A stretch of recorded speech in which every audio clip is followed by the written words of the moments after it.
Bwana Yesu asifiwe. Bwana Yesu asifiwe. Amen.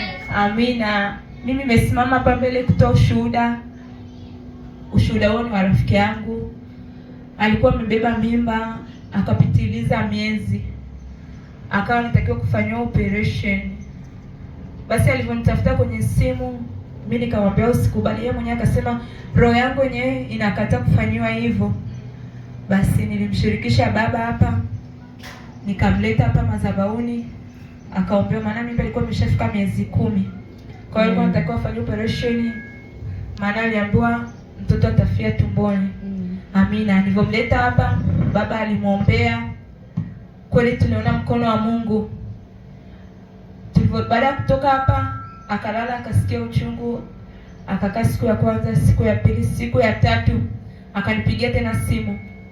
Akaniambia nakuomba uje nyumbani kwangu. Nikaenda. Akaniambia mimi naumwa, niandalie vitu tuondoke. Sasa nikamwambia beba vitu, akasema hapana, sibebi vitu, naenda hivyo hivyo. Yeye alijua anaenda anarudi. Basi nilipofikisha pale hospitalini, akapokelewa, akaambiwa uruhusiwi kurudi nyumbani. Akanituma kaenda kumchukulia vitu vyake, akamtumia kwenye toyo.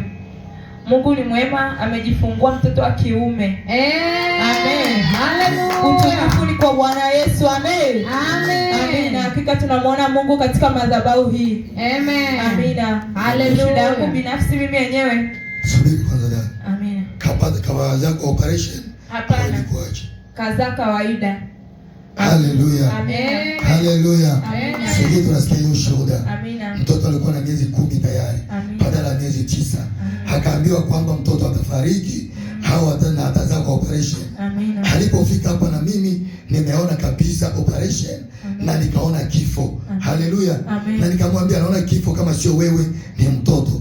Baada ya hapo nikamwambia Yesu anasema utazaa vizuri bila operation na mauti imeondoka.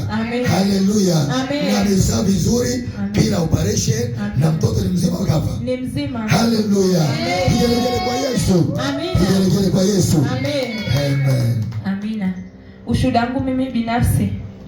Mimi nilikopo nikikaa hivi, yani naona roho ya hofu, roho ya mauti, yani naona kesho sifiki. Yaani nikikaa hivi nakuwa na wasiwasi. Lakini namshukuru Mungu, Mungu wa madhabahu hii ananipigania, naona mkono wake. Sasa hivi roho ya hofu imeniisha. Amen. Amen. Amen. Amina.